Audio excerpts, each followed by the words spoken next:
We have just released issue 4 of the New Thinking Aloud magazine.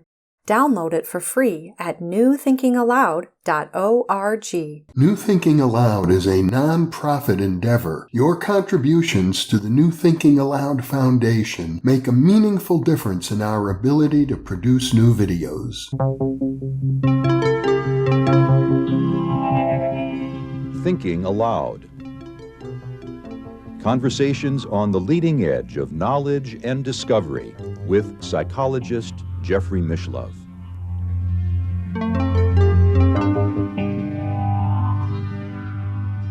Welcome. I'm Christopher Naughton. I'm pleased to be working alongside longtime host Jeffrey Mishlove and co-host Emmy Vadnais.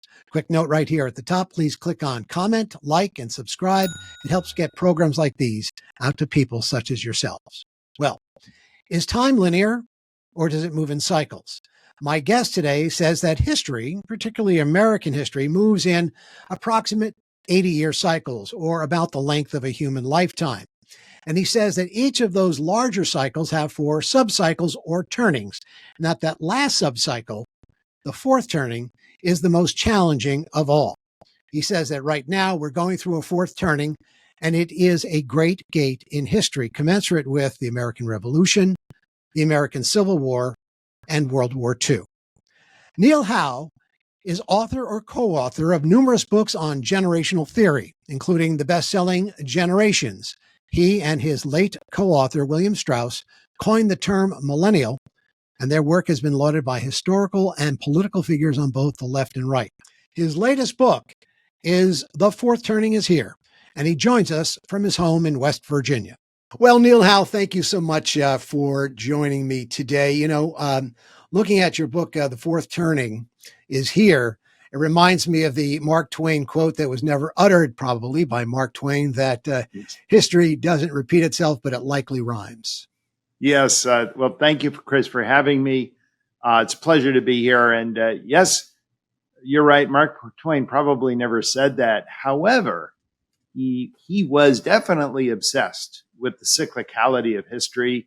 He was enough of a cynic and a critic of all the progressives who thought that everything would always get better, that he wrote a lot about actually recurrence in history. We have occasion to quote him other places in the book, things he actually did say. So I know. And actually he does allude to the fact that history will repeat itself because mankind can't help itself, more or less. More or less, yes. Yeah.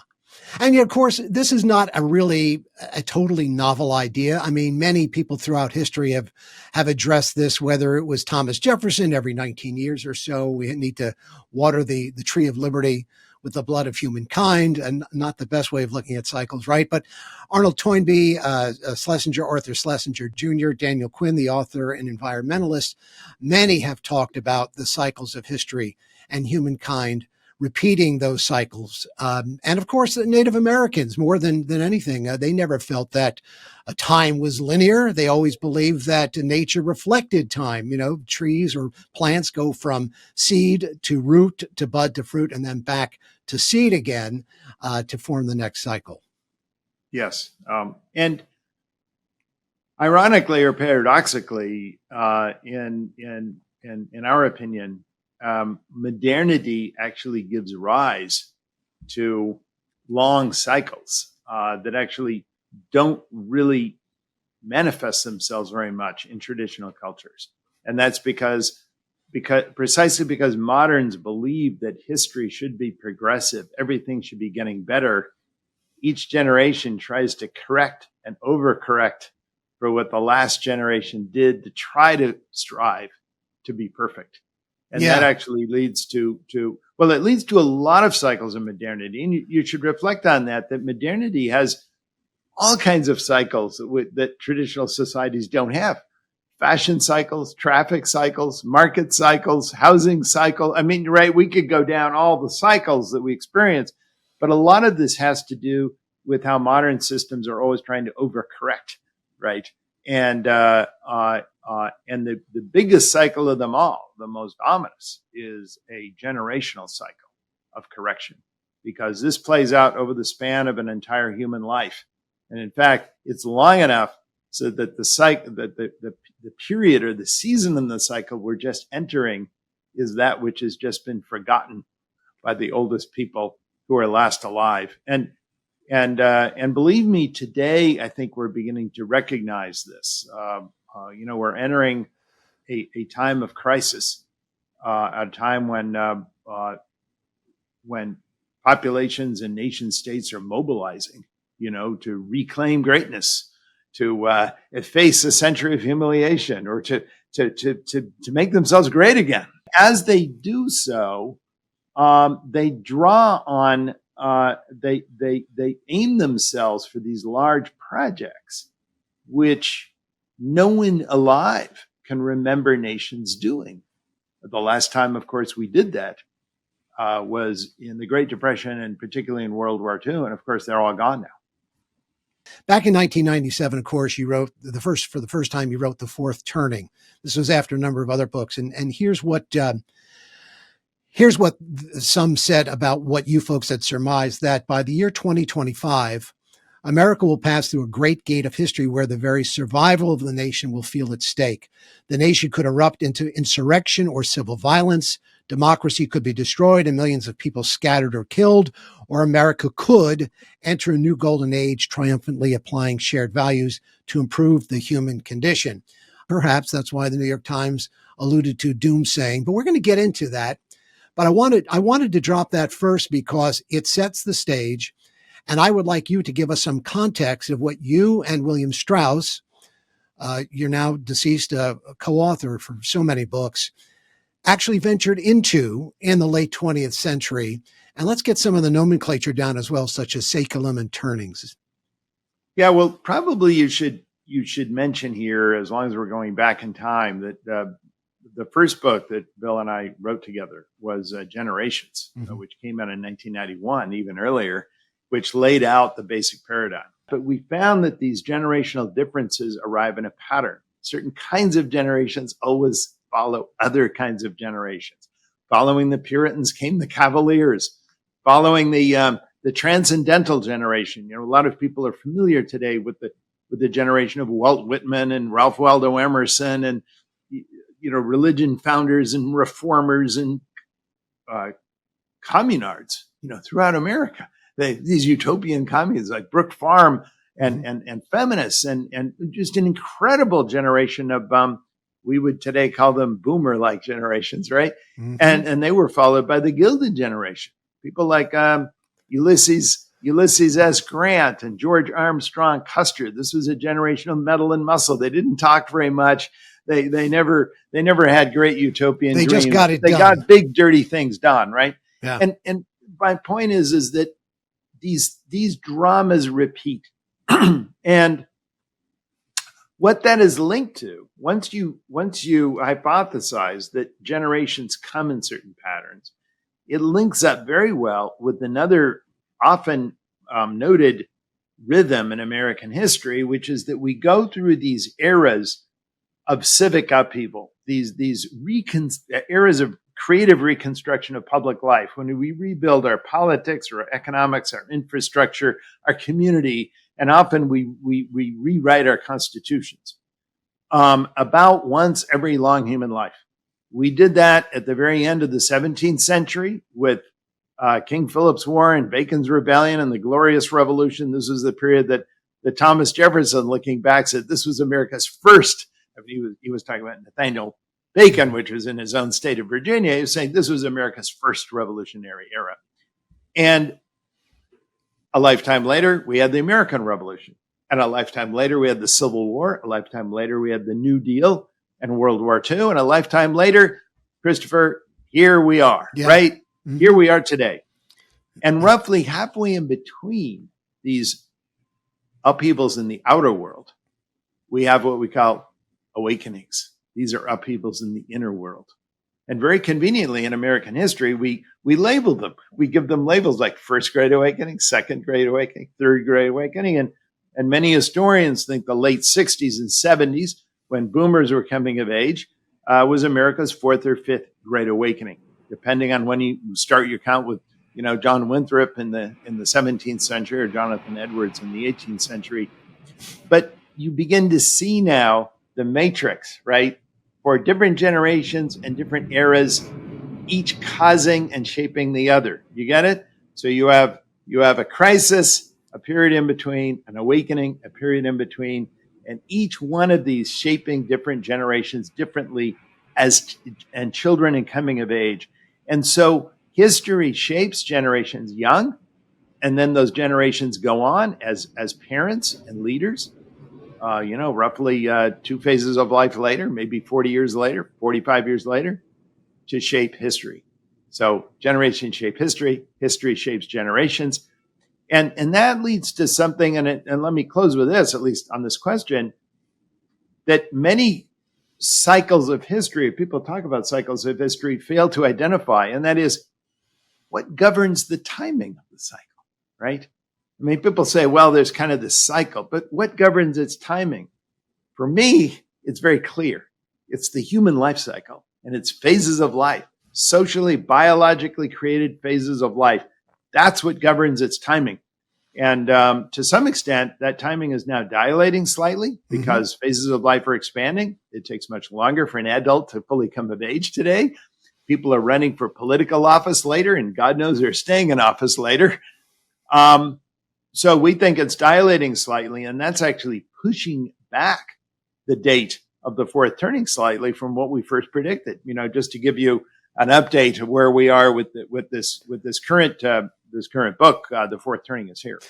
Well, even Carl Jung said that the arc of life is divisible into 4 parts. And I think that perhaps this is what you lay out in The Fourth Turning, that a saeculum is roughly the time period of a person's life. We're going to call it about 80 years. And it's interesting to watch all of those cycles of history, especially through America, every 80 years. And that within that cycle, that saeculum, there are 4 individual cycles or turnings.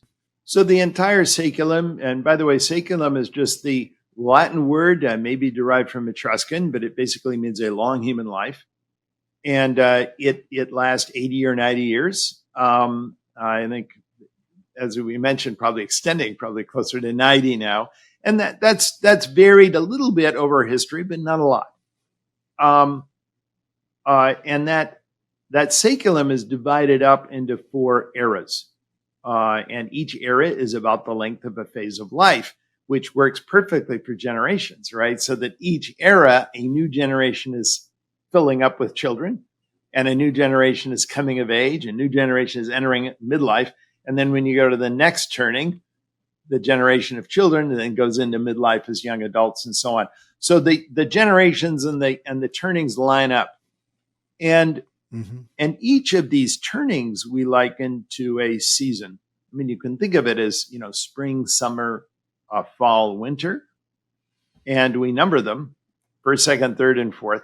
That gives rise, obviously, to the fourth turning, which is the winter season, which is the crisis season. That is the turning in which we have the public upheaval, right? That's when we have the great conflicts, the great mobilization of public effort to save or destroy their national community. And if you want, Christopher, we can look a little bit at those turnings that we've all experienced, right? Since World War II, we're all familiar. I think many of us haven't lived through it, but I think we recall from our parents and so on. The first turning, which came after World War II, and this is first turnings always immediately follow crises. And this would be what we now call the American high. In fact, we often call the first turning a high, and that our most recent experience was the Truman and Eisenhower and John Kennedy presidencies. The late 40s to the early 1960s. That's when the silent generation who had experienced World War II and the Great Depression as children were coming of age into cautious, conformist young adults. That's when boomers were children. Kind of out of the way, Dennis the Menace, maybe a little ominous in retrospect, but they were out of the way. And then coming into midlife was the GI generation who had come of age during the Great Depression and World War II. They were beginning to take over America. their first great election in taking over state legislatures and Congress in 1958. That was a Democratic landslide, by the way. So at the end of the Eisenhower era, people could see this coming. Yeah. And the lost generation was stewarding America as cautious, burnt out old people, and this was Eisenhower, my God, America had been through so much. He just wanted to slow things down. And that was the high. And that's very typical of earlier highs in American history. This was a period when individualism was weak. Institutions were strong. The nation felt a strong sense of collective direction, even though, nonconformists were not welcome. We were all pushed into doing something useful for society. It was a time when boys were told to be breadwinners and girls were told to be homemakers. And, it was like a colony of insects, like you social ants or something. But the point is that we were modest about our personal expectations, but we all felt that we participated into a nation that was doing big things in some way. And by the end of that era, we were giving birth to the Great Society, the Apollo moon launch program. We had launched, we had built interstate highway systems and miracle vaccines. We were feeding the world. And our institutions, Neil, our institutions were very strong in the 50s. Again, it was a staid generation, but the institutions of government were strong. Exactly. We ran surpluses at the same time. We were spending 3 times as much of GDP on defense as we do today. And we seem to have plenty of resources. People didn't complain too much about taxes. And it's really amazing when you look back. And I talk because we are headed toward that era again in the late 2030s and, mid-late 2030s. And I do actually discuss that era and how it was different.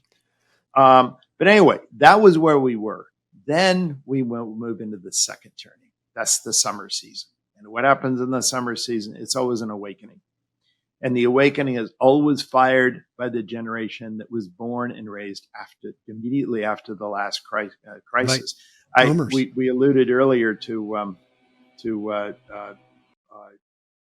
Walt Whitman and Thoreau and Emerson and Abraham Lincoln and Jefferson Davis and that whole generation.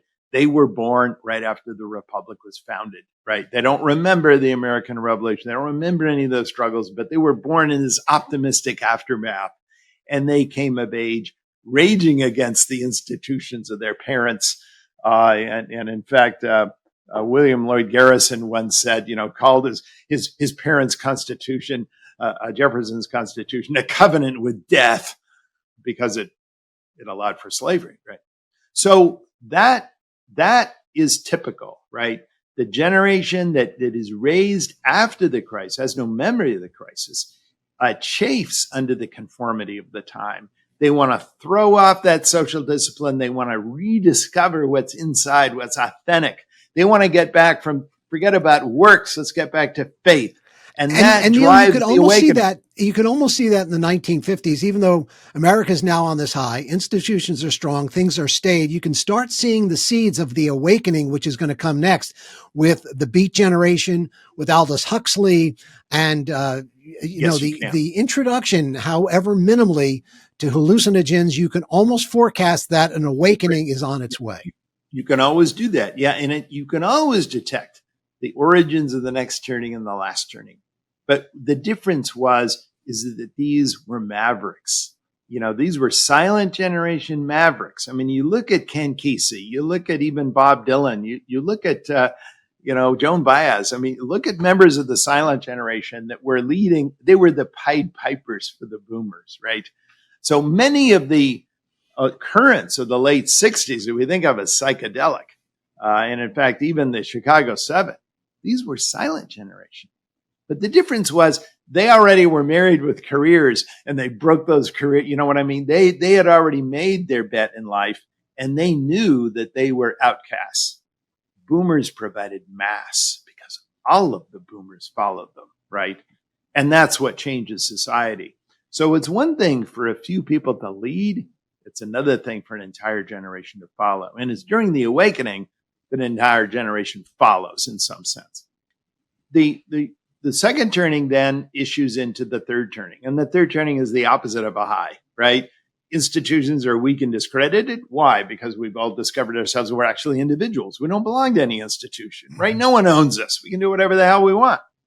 And individualism is strong and flourishing. And in fact, if you go into a bookstore, this is particularly true starting in the late 80s and 90s. What did you see? All the upbeat and happy books were all about me, myself, and I. I can do anything. I can conquer the world. But all of the downbeat books were what we shared in common.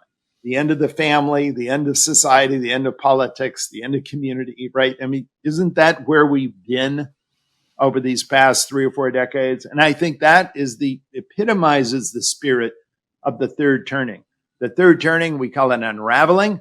That started most recently in the mid-late 1980s, Reagan, Morning Again in America, and then on through the 1990s into the early 00s. And it kind of came to an end with the GFC, the global financial crisis. But that period was a period that was the fall season of the saeculum, right?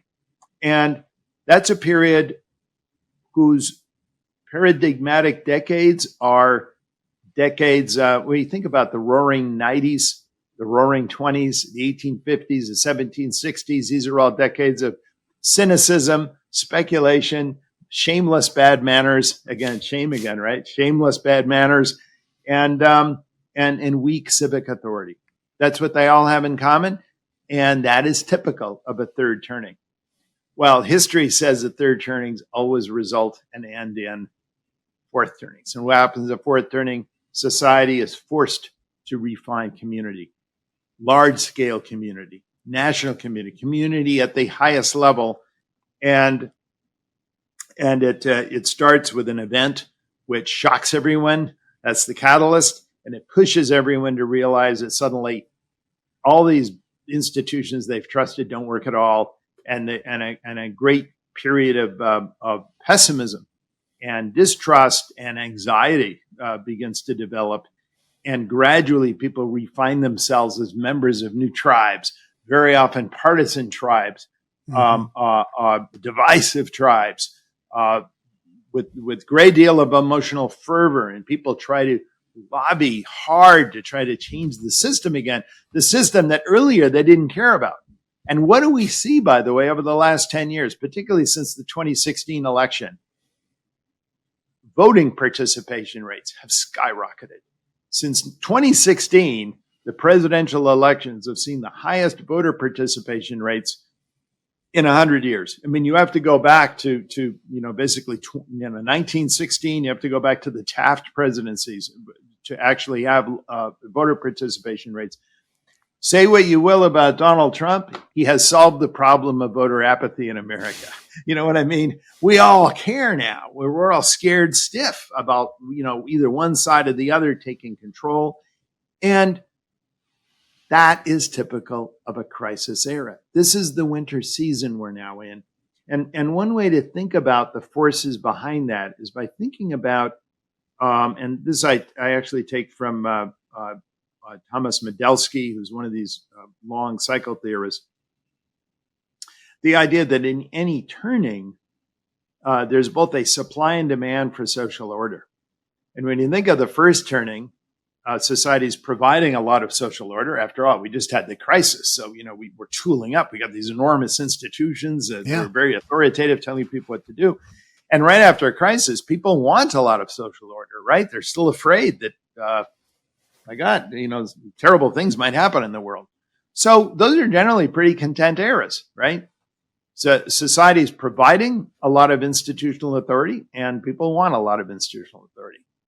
Then we go into the awakening. Society continues to provide a lot of order, but people no longer want it. And that's what gives rise to the argument, the frenzy, the protests, and so on of an awakening era that we all certainly saw. The long, hot summers, the burning cities, the sit-ins on college campuses, and all the rest.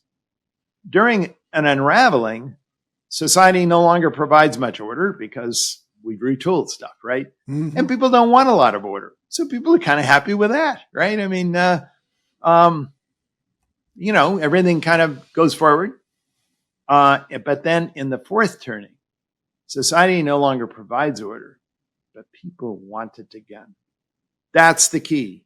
And that is when a cold front moves in. And by the way, we see that around the world in the surprising elections that we've seen in so many areas. We've seen it in South America. We've seen it here in America. We've seen it in Southern Europe.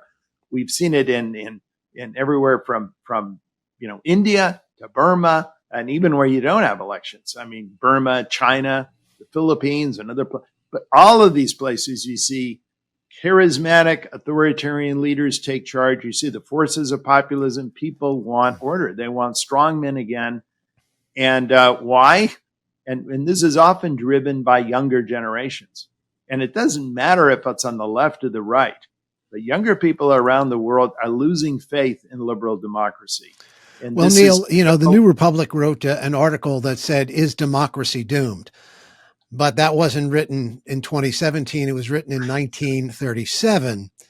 And, I think yes. Americans lose sight of the fact that, when we look back at that era, we look back at that era right before World War II. We look back about 80 years ago, again, four turnings ago, if you will. We're often taught like America was all together. We were all one. We were all moving in the same direction.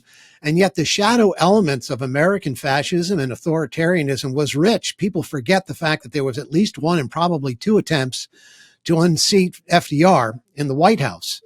And that fascist elements resembled by the Catholic Nationalist Front or even some of the titans of Wall Street attempted to dislodge democracy, and we held on. Charles Lindbergh, for example.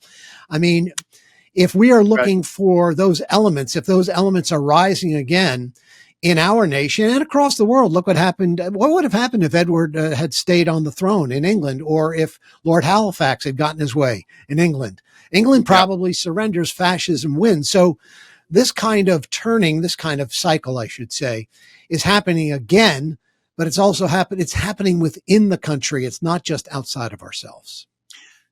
Yes. And so talking about what actually happens during a fourth turning is a huge focus of the new book, right? The fourth turning is here. And we spent actually a lot more time on that than we did in our original book, really talking about the nature of fourth turnings. What is their morphology? What's their timetable? How do they reach their climax? And one question that arises, of course, is what is the nature of the organized conflict? Is it internal or external? Mm-hmm. And very often it's a mixture of both. Yeah. And it doesn't manifest itself in which way it's going to go often until very late in the fourth turning. And it's often very unpredictable.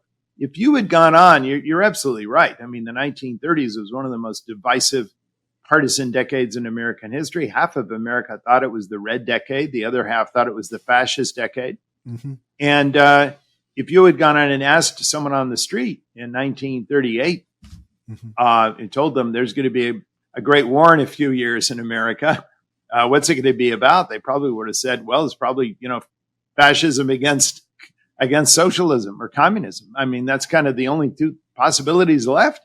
Everyone knew that democracy and capitalism were kind of dead, right? And I think with this new movie Oppenheimer that came out, I think make people appreciate how many of the best and brightest of the greatest generation were not only socialists, but many of them were communists. They joined an organization, the Comintern, dedicated to the overthrow of capitalism in America, and that FDR regarded himself as the best thing that conservative Americans could hope for, because right out there was Father Coughlin and right out there was Huey Long. I mean, there were a lot of other people who were competing at that time to take over America in a somewhat more decisive direction. He thread the needle, Neil, right? Well, he did. I think you raise this in every fourth turning in American history. And again, it rhymes with, the Revolution, the Civil War, World War II. A dynamic leader seems to come out of at the apogee or right after the apogee of each of those fourth turnings. Yeah, and the nature of the origin of that leader is always unclear. I would say that FDR often defended his actions. He used to say that people sometimes say I'm a dictator, and by the way, some people did not say that disapprovingly. But they said, I'm a dictator. They forget that countries which really succumb to dictatorship do so because of weakness, not of strength. He used to say that a lot. And Lincoln, who obviously, violated habeas corpus, he rounded up hundreds, probably thousands of political opponents without trial, without charges. At one time, he rounded up almost all the members of the Maryland legislature who were in Baltimore. He couldn't afford to lose Maryland, obviously. That would have isolated the nation's capital. And he threw them all in jail. And he used to say, he said, I disregarded habeas corpus, but people forget that if I had not, we would have lost everything. Yeah. All of the Bill of Rights, the entire Constitution, we would have lost our country. And so this has always becomes the calculus in a fourth turning. Society turns less democratic in a fourth turning as it becomes more communitarian on an emergency basis. Yeah. But that's just the nature of the times, right, that you live through. And it's also a time of great fear. And that's where, as you said earlier, that's where people reach out to the strong man. Someone comes along and says, I alone can fix it. And people are willing to give up power to that. Well, and sometimes they do for a time. You know, the ancient Roman Republic actually had an institution called dictator, and the two consuls, if there was some great crisis, for example, the invasion of Hannibal, they would say, okay, for 6 months, the two consuls will stand down. We actually appoint someone whose name will be dictator, and they'll have absolute power for 6 months or until the crisis is solved, whichever comes earlier. So they really narrowly constrain that power. But nonetheless, it was right there in the Constitution. So my point is that it's inevitable, and that the Roman Republic actually had a provision for that, which we don't quite. Although I do think that de facto, of course, we do. That's actually what ends up happening, or has happened. And you use FDR as a good example, and Lincoln as well, who were firmly on democracy's side at a time when democracy easily could have fallen, but used some quote unquote authoritarian means to save democracy.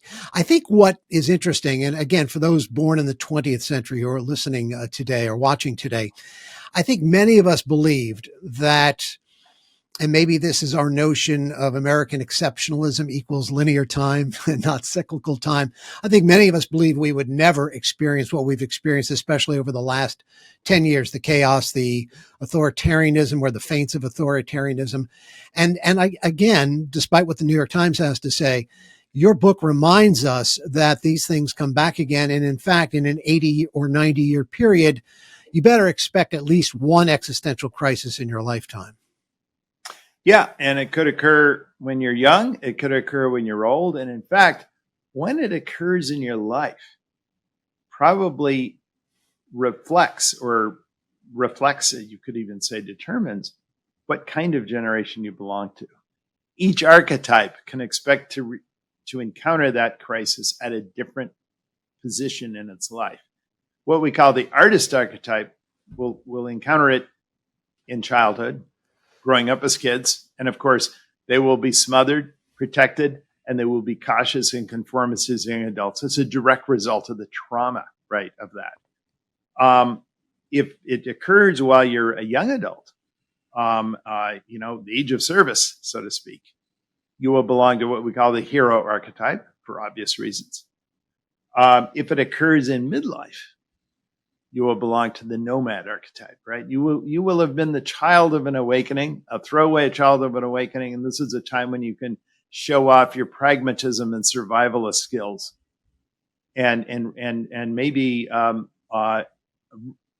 retrieve the bad reputation of your generation, which these generations typically have, up to that point. And then if you encounter this in old age, you're probably a member of the prophet archetype, right? Like Lincoln or FDR.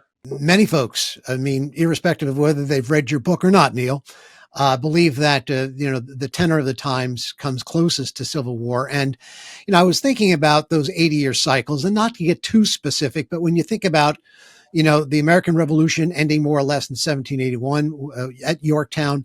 80 years later, 1861, it is the beginning of the Civil War. 80 years later, 1941 is the beginning of the Second World War for us, and then 80 years later, 2021 is the Capitol riot. And many Americans are not aware of the fact, and you being a student of history probably realize that there was actually an attempt to overturn a duly elected president in 1861. If you ever read Ted Widmer's book, 13 Days to Washington, there was actually a mob gathering outside the Capitol in 1861 that wanted to interfere with the counting of the electoral ballots. I mean, to me, it sends shivers up my spine when I think that 80 years later, almost the exact same thing happened. So is it a repeat of history? I don't know, but it's a mighty strong rhyme. Yes, and as I recall, Lincoln had to sort of sneak into Washington. He did. He was undercover. It's yes, unbelievable. He was pilloried for that. That was unfairly. But yes, there were a lot of political cartoons that were, but I would have done the same thing. And he had help from Pinkerton to switch his train schedule so that he could get through Baltimore, where just 4 or 5 weeks later, there was an insurrection in Baltimore and about 100 people died. Yes.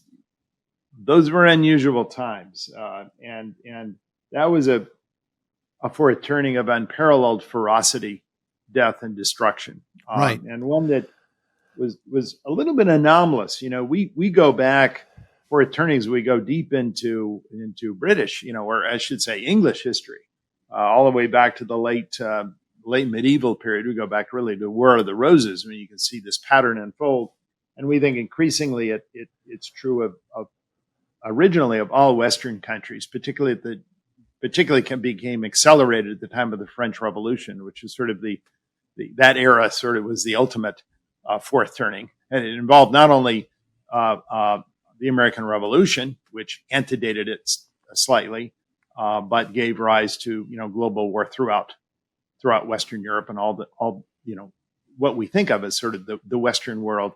But later on, this pattern has been joined by much of the rest of the world as well. And I do have a chapter where I talk about the increasing globalization of generational currents. I mean, after all, the Great Depression, World War II, were global events. I mean, it wasn't just all the English-speaking countries in Europe, including Russia. It was South Asia, it was East Asia, it was a period of revolution. You think of India, you think of 1947, you think of the Civil War ultimately occurred in China, and you think of their war against Japan. I mean, this was a global conflagration. And roughly, 40 years later, 40 to 45 years later, we had an awakening throughout the world. And people forget that the late 60s or 70s experience was occurring not just in, Berkeley, University of California, Berkeley, or Columbia University. It was occurring in Paris, in Prague, in Berlin, in Rome. It was the Baader Meinhof gang. It was the Red Brigade. It was Tokyo. It was Beijing. It was the Red Guard generation, right? Trying to eradicate 2,000 years of Confucian culture, which, by the way, Xi Jinping's generation, as young adults, were participating in. He's a member of that. You'd call him a great champion for his country, autocratic, ethnocentric, trying to lead China as a country much more nationalistic fashion than his forebears, like Deng Xiaoping. And you look at this, and you look at, a great example is Narendra Modi. Again, an example of the same thing. In India. But in India, yes. And you look at these and you see these are global generations now. And we're now looking toward a globalization of these generational trends. And so it's not just America alone that may be out of sync with other countries, but increasingly everyone's sort of in sync. You look around the world, these new themes of national order, regaining our rightful place under the sun, reimposing our will on both renegade elements in our society, as well as neighbors who don't agree with us, is a global trend today. And that's why that amplifies the sense of alarm. And the sense of alarm, and going back maybe more to the American theater, but I think it is universal, is this notion of crisis, the notion of violence, the notion of war that generally accompanies a fourth turning. Perhaps this converges with the genius, if I may say so, of a William James, who we talk about a lot on this channel, who wanted to really know what might be the moral equivalent of war, because somehow these crises and the fourth turnings appear to be necessary. There appears to be some sort of cleansing that comes out of the notion of war. But I think James was saying these things are necessary, but what might be the moral equivalent of war? Why don't you speak to that? Because you bring it up in your book quite often. Well, yeah, I do. And I actually discuss at some length James's speech at Stanford University, I believe it was in 1907. Yeah. And he first of all talks, and just to clarify for listeners, William James, very much unlike his peer Oliver Wendell Holmes Jr., who served in the war, was injured several times, but William James was, you'd say today, a conscientious objector. He did not want to serve. He called himself a pacifist. And he delivered this lecture where he says, would it be possible that we could find a replacement for the social function of war? And I thought that was the most interesting part of his speech. And I urge, by the way, any listener to read it. It's not that long. It's maybe 20 pages or so long. But what he talks about, what's the most interesting part, is he talks about why wars are necessary. You think about a moral equivalent of war, but most of the speech is why wars are necessary. He said, we could not imagine people giving up their selfish interest, banding together with their brothers. You talk about this, and actually putting the commonweal first and developing these huge public institutions that unify us as a country and allow us to achieve, peace, prosperity within, peace within our borders, prosperity, defending us against foreign tyrants. And so he goes on and on talking about how important war is in the development of everything we appreciate about progress and modernity, and basically socializing us in a very positive way and in a community direction. And then he sort of says, well, is it possible that we could have some non-war means of doing this? And he sort of talks a little bit about it. Frankly, I don't think he's terribly convincing when he talks about how you replace it.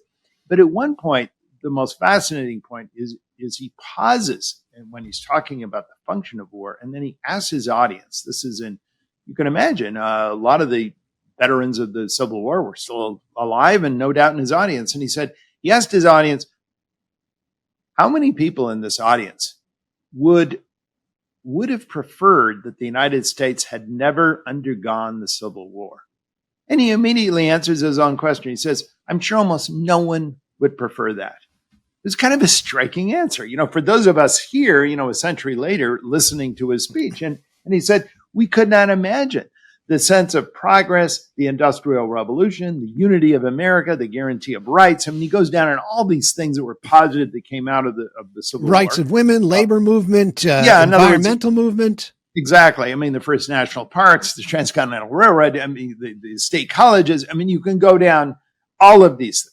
Yeah. And then he said, and then he says, okay, we couldn't imagine that. But if I were to ask you, how many of you would want another such event 5 years from now? I'm sure all of you would say no.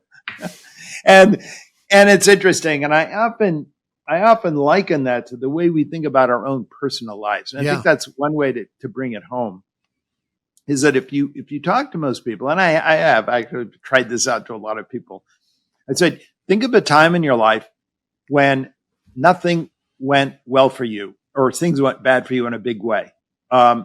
Your family broke up. You lost a spouse. You lost a business, maybe a bankruptcy. I mean, just think of all the terrible failures that have happened in your life. And then you ask the person, would you have preferred that you had never encountered those events? And I've asked that to people. And most of them would think about it and they said, no, I'm actually a much better person for having gone through it. Mm-hmm. It actually, was a rite of passage that called forth in me a certain amount of wisdom and powers that I never would have had I not gone through that experience. But then you ask them, well, do you want another one? And, a year from now? No, thank you. I've had enough. I've had enough. Right. I'm good now. I'm Right. good. But it's the exact same reaction. And so I think when we think about this in our personal lives, we have to think about, could this also be true in our collective lives, right? Yeah. That it's a rite of passage that we don't want, but that we need. As has often been said, right? Forests need forest fires. Without the heat, a lot of conifers don't even germinate. Yeah. Floods, rivers need floods. I mean, you can go and look at a lot of these examples, but there are things in nature which are necessary, even though it's not necessarily what we would like to have happen. And I will say this, Christopher, as I look toward, from our original book to this one, I find that people think, this whole idea of bracing, that a fourth turning is the climax of it is still coming. We're in an era that will issue in this kind of resolution, a very decisive one, and it ushers us into a different world than we now are. And what's interesting is that people think, yeah, your message is in one way pessimistic, but I can't think of anything more pessimistic than today's trends permanently, continuously put on fast forward. In other words, if this ends these trends and starts a different era, one in which community is regained, one in which inequality is reversed, you know what I mean? Go through these things where our institutions are rejuvenated, we get rid of the dysfunction and sclerosis and all that, because that is the other lesson, the positive lesson, where you get at the end of the fourth turning is you get the real possibility, not necessarily the assurance, but the possibility of a new golden age. Yeah. People are encouraged by that. Yeah. A new American Enlightenment, maybe, again, looking at, our own country, possibly, going through this and reaching to the other side of something that is quite remarkable. But I think people worry about facing the crisis. They worry about facing the challenge. But once again, as you've said earlier on, nobody goes through an entire life without the world, without their community, within their personal lives, without an existential crisis. And so we kind of find ourselves here in the 2020s. And again, you discussed that, I guess, a reckoning or a fever breaking event or events take place over the next decade or so. Discuss that or address that, if you would, Neil. Well, first of all, just empirically looking back, and this is going back all the way to the late 15th century, and that is the entire sort of Anglo-American experience, right? And we do believe that the driving force of the generational cycle were really unleashed with the Renaissance and Reformation. So that really is the time period. Mm-hmm. But if you look back, and this is, 6 or 7 saeculum going back, right? That every fourth turning has featured a total war. And every total war has occurred in a fourth turning. So there's a perfect correspondence so far, right? And that's the sobering part, right? And why? Because one thing, and people ask me, well, is a war necessary? And I always like to say, I don't know. I hope not. No one hopes for war. No one hopes for war. But I think what I will say is this: the fourth turning to go through what we call its ekpyrosis. We use a Greek term as sort of that total conflagration, which is the rite of passage, which is the collective rite of passage for all of us, right? And it's particularly instrumental in forging the rest of lives of the young adult generation, right? That experience has to be vivid enough, bracing enough, transformative enough to totally change everyone alive at the time, and particularly transform that generation. We saw this obviously with the Great Depression and World War II, where it transformed a generation that then kept an ordered world and gave us, decades of unprecedented stability, prosperity, and Yeah. peace, right? That we've Yeah. all enjoyed. None Yeah. of us had any problem enjoying it, right? We all We still fattened enjoy it. off The it, boomers thrived especially from it. still enjoy it. Yeah, exactly. So my point is that it has to be that intense. And my question is, how do you get that without war? And I'm speaking totally sociologically. It's not necessarily which side wins. It actually isn't really the point. The point is that experience is necessary. And we've seen that again and again historically. That's why, whether it's a civil war or an external war, or very often a combination of the two, they almost all interact, or the threat of one sort of overlaps the other, is actually less fundamental from a social process perspective. I think that's why many people would love to believe that William James had an idea of what is the moral equivalent of war. And yet James was asking the question. He wasn't providing an answer. Well, I think that James was a better psychologist than he was a pacifist. And I think he understood psychologically. He was so eloquent in describing the psychological transformation that war pushes people through, that it was hard for him to make the substitute quite as plausible. Yeah. He was a pragmatist after all. It's interesting going back to what the New York Times said about your original Fourth Turning book back 25 years ago. They were kind of scathing, and they were a little more generous recently. But I think, again, I think the headline dealt with doomsaying, that this is somehow a doom and gloom book. Personally, of course, I didn't see it that way because I read through to the end.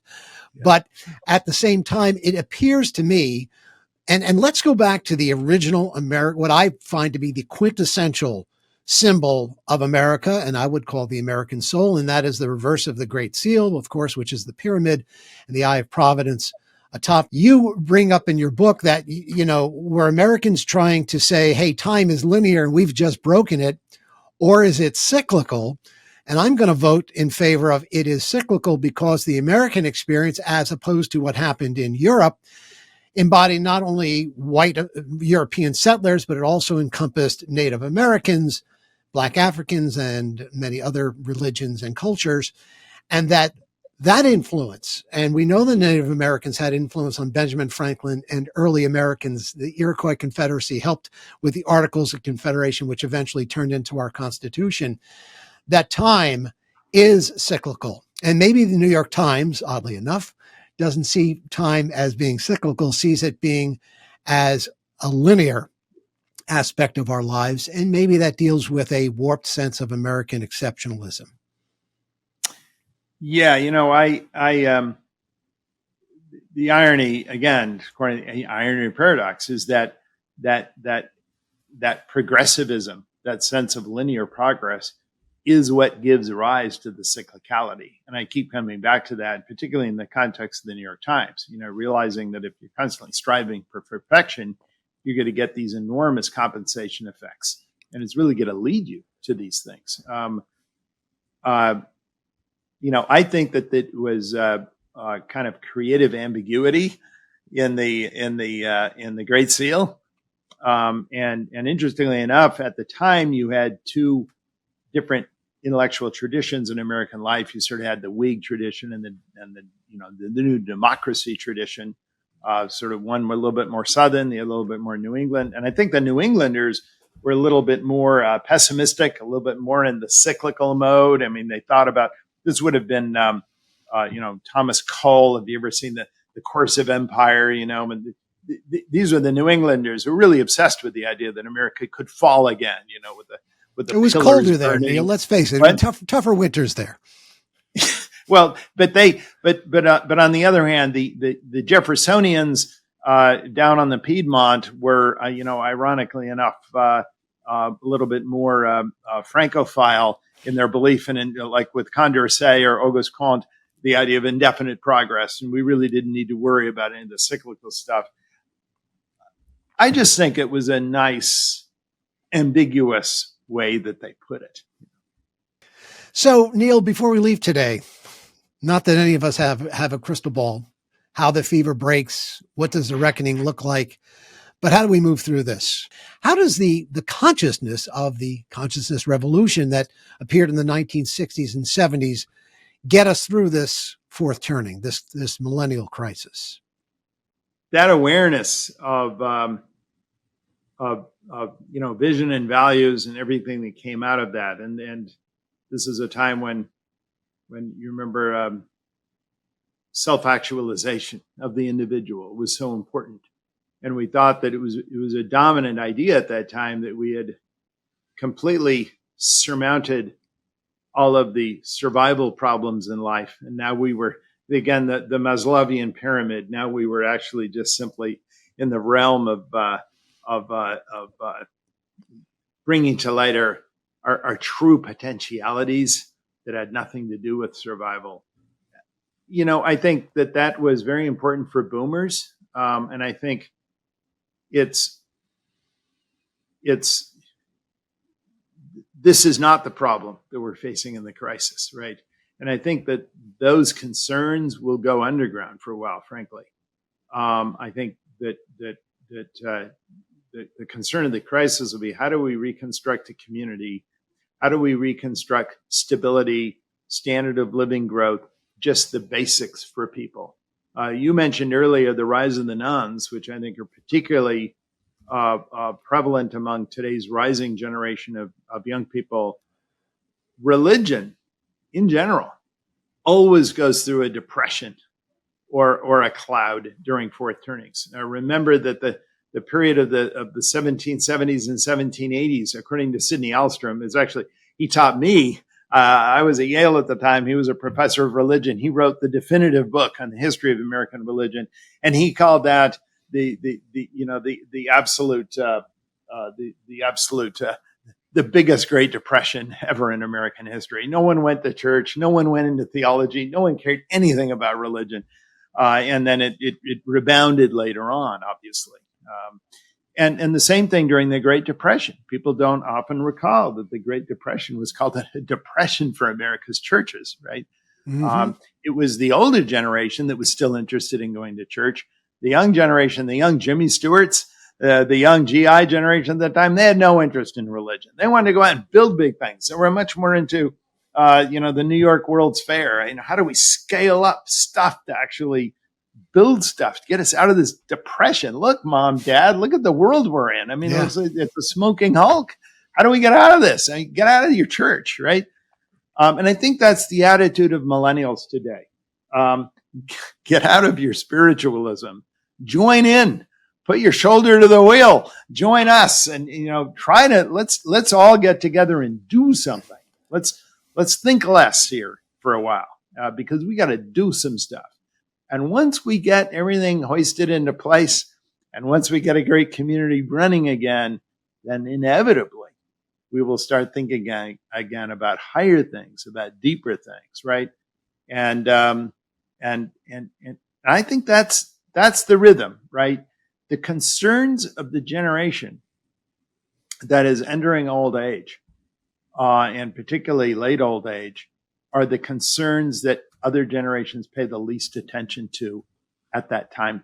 And I think that is a lesson of history. You think about, and it works the other way too. I think that during the awakening, the late awakening, mm-hmm. You think of the old lost generation, a generation that thought a lot about,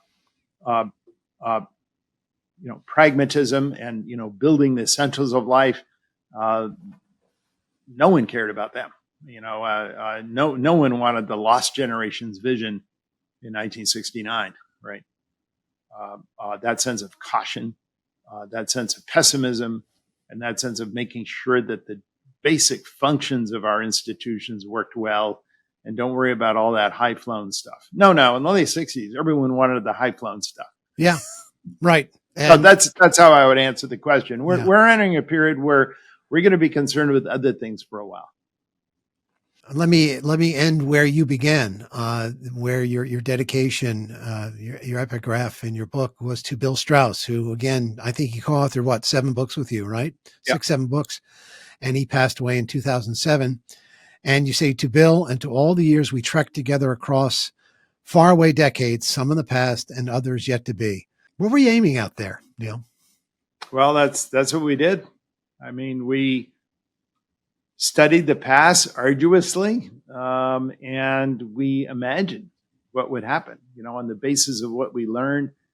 One of the great things is when you have a theory of archetypes, and when you're looking at that, you have an anticipatory view of where generations are going. Knowing about archetypes and knowing about some of these rhythms enables us to look into the future and actually envision future decades in a way which otherwise wouldn't be possible.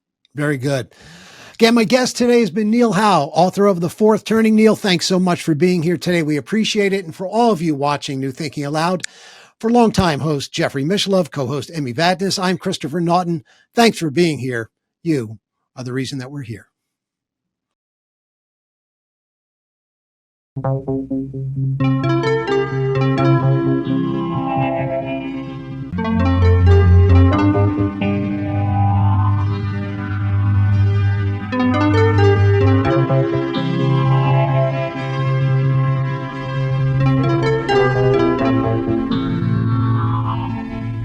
I imagine that by now many of you already realize that in conjunction with White Crow Books, we've just launched the new Thinking Aloud Dialogues book imprint, and our first title is There Life After Death? New Thinking Aloud is a non-profit endeavor. Your contributions to the New Thinking Aloud Foundation make a meaningful difference in our ability to produce new videos.